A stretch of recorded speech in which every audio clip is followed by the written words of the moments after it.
Hello everyone, আমি অভিষেক দাস এবং তোমরা দেখছো learn with Abhishek YouTube channel. আশা করি তোমরা সবাই ভালো আছো।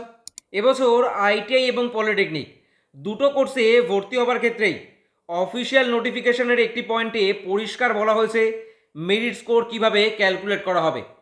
আইটিআইতে ভর্তি হওয়ার জন্য সমস্ত ছেলেমেয়েরা কিভাবে মাত্র 1 সেকেন্ডে তাদের মেরিট স্কোর চেক করবে সেই বিষয়ে এর আগের ভিডিওতে আমি আলোচনা করেছি। তবে আজকের ভিডিওতে আমি আলোচনা করব সেই সমস্ত ছেলে মেয়েদের নিয়ে তোমরা যারা এবছর পলিটেকনিক কোর্সে অ্যাডমিশন নেবে, সেটা পলিটেকনিকের ফার্স্ট ইয়ার হতে পারে বা সেকেন্ড ইয়ার, প্রত্যেকে কিভাবে মাত্র 1 সেকেন্ডে তুমি তোমার নিজের বা তোমার বন্ধুর বা যে কোনো কারোর মেরিট স্কোর চেক করতে পারবে সেটাই দেখব। ভিডিও ডেসক্রিপশনের একদম প্রথমেই আমি দুটো লিঙ্ক অ্যাড করে দিয়েছি। একটা এডুকেশনাল কোয়ালিফিকেশন অনুযায়ী ক্লাস 10-এর স্টুডেন্টদের জন্য এবং আরেকটা এডুকেশনাল কোয়ালিফিকেশন অনুযায়ী ক্লাস 12-এর স্টুডেন্টদের জন্য। আমি প্রথম লিঙ্ক এখানে ওপেন করেছি, যেখানে ক্লাস 10-এর স্টুডেন্টরা তাদের মেরিট স্কোর চেক করতে পারবে।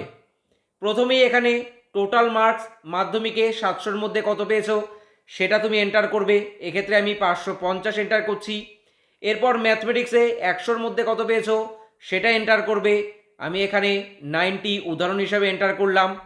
ফিজিক্যাল সায়েন্সে 100-র মধ্যে কত পেয়েছো আমি এখানে 85 এন্টার করলাম। দেখো অলরেডি এখানে কিন্তু মেরিট স্কোর ক্যালকুলেট হয়ে চলে এসছে। ঠিক এইভাবে 1 সেকেন্ডের মধ্যে তুমিও তোমার মেরিট স্কোর চেক করতে পারবে। এরপর আমি এখানে দ্বিতীয় লিঙ্ক ওপেন করেছি ক্লাস 12-এর স্টুডেন্টদের জন্য। প্রথমে এখানে টোটাল মার্কস 500-র মধ্যে কত তুমি পেয়েছো এখানে আমি 450 উদাহরণ হিসেবে এন্টার করলাম। ম্যাথমেটিক্সে 100-র মধ্যে কত পেয়েছো আমি এখানে এন্টার করছি 85। ফিজিক্স বা বায়োলজিতে 100-র মধ্যে কত পেয়েছো আমি এখানে এন্টার করছি 82। কেমিস্ট্রিতে 100-র মধ্যে কত পেয়েছো আমি এখানে এন্টার করলাম 91। দেখো এখানে মেরিট স্কোর কিন্তু সাথে সাথেই ক্যালকুলেট হয়ে চলে এসছে 88.00। এইভাবেই কিন্তু তোমরা প্রত্যেকে জাস্ট 1 সেকেন্ডের মধ্যে পেজটাকে রিফ্রেশ করবে বা লিঙ্কটাকে পুনরায় ওপেন করবে। যতবার খুশি নিজেরটা দেখো বা বন্ধুরটা, বারবার কিন্তু এখানে চেক করে দেখতে পারবে, কোনো সমস্যা হবে না। তুমি কি ইন্ডিয়ান রেলওয়ের বিভিন্ন এক্সামের জন্য প্রিপারেশন নিচ্ছ? তাহলে তুমি চেক করতে পারো আমার সমস্ত নোটস, যেগুলো আমি তৈরি করেছিলাম রেলের এক্সামকে টার্গেট করে। যেখানে আমি কভার করেছি physics, chemistry, biology, history, geography, polity এবং ইঞ্জিনিয়ারিং ড্রয়িং। বেসিক থেকে অ্যাডভান্স এমসিকিউর পাশাপাশি কনসেপ্ট ক্লিয়ার করে ডেসক্রিপটিভ নোটস সমস্তটাই আমি কমপ্লিট করেছি বাংলা ও ইংরেজি দুটো ভাষা মিলিয়ে। বিস্তারিত জানতে অথবা নোটস দেখার জন্য চেক করতে পারো আমাদের পিডিএফ স্টোর, লিঙ্ক ডেসক্রিপশনে রয়েছে, অথবা সরাসরি আমাদের মেসেজ করতে পারো হোয়াটসঅ্যাপ নাম্বারে।